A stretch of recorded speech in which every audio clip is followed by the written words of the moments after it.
imibuzo angiyiphendula sithi labo tishela aba-renewal ama-contracts but akulungiswa lama professionals going forward ukuthi lokho bakulungisa kanjani kepha-ke lesingakusho kwanyalo sesivumelene na-TSC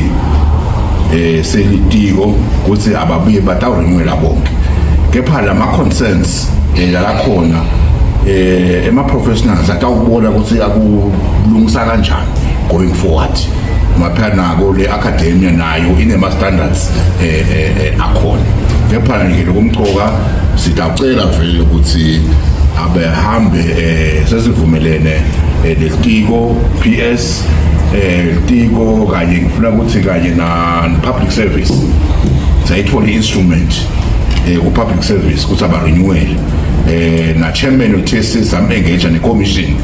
savumelana nokuthi vele aba-renewal kepha lokunye kutawulungiswa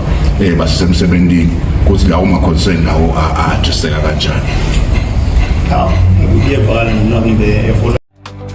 The kingdom online from Eswatini rising.